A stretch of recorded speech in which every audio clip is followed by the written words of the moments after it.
A win was achieved against Crystal Palace. Now it's time to build on it. For Leicester, it must make a nice change from playing Spurs. Amid a hat-trick of fixtures against the Londoners in League and Cup, a draw and a win so far for them, the flourishing Foxes come to Villa Park this weekend. A pair of 2-1 victories over them here last season. Another one would provide much-needed momentum, and then you just never know. Froggy, thanks for coming in again.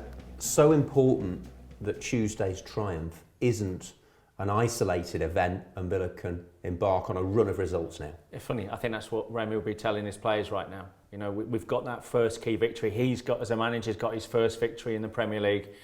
It's a building block, a small one all the same. But when you look at the results around us, you know, Swansea losing, you know, not escaping, the likes of Norwich and Bournemouth, you know, they're still within catching distance. So there's that little bit of hope, and they do say it's the hope that kills you, Jack, but there is that little bit of hope. Now, it'll be the first time in a long time the players were coming here to Villa Park thinking genuinely inside they can win a game. Because there's not that mental block now. They've done it. They've got over that line with the new manager. They've had a win. They've been unbeaten for 2 games, if you include Wycombe. As players and managers, you have to find every crumb of comfort in your results that you can, whether you think they're good or bad.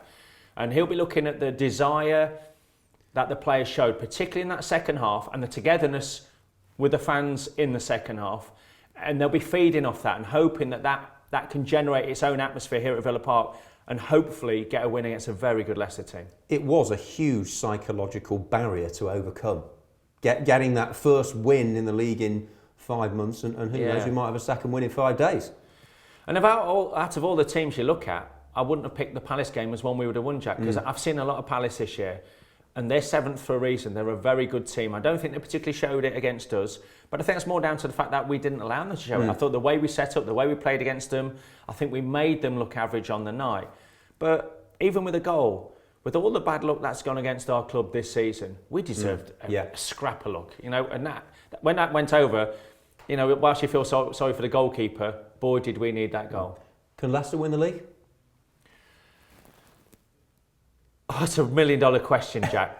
Only if they have Vardy, Mara. In fact, they have to keep their first team squad fit between now and the end of the season, because I think if they lose Vardy or Mahrez, the bigger teams can, Arsenal, they'll go out in the transfer window and spend 40, 50 million pounds without even thinking about it. So they'll strengthen. I'm not sure Leicester will have that power to go out and buy big name players anyway. But I do think, you know, the core of their team has to stay fit between now and the end of the season. But they are that yapping dog, Jack. You just can't shake them off right now. They're welcome to it. I don't care what Leicester do, as long as they lose on Saturday. But we'll see. Yeah, absolutely. Yeah. Thanks very much indeed. Much more analysis over on AVTV as we also look ahead to the FA Cup third round replay with Wycombe. Tony Morley with me for live audio commentary on Saturday evening. We'll have video highlights for you the day after the game as well.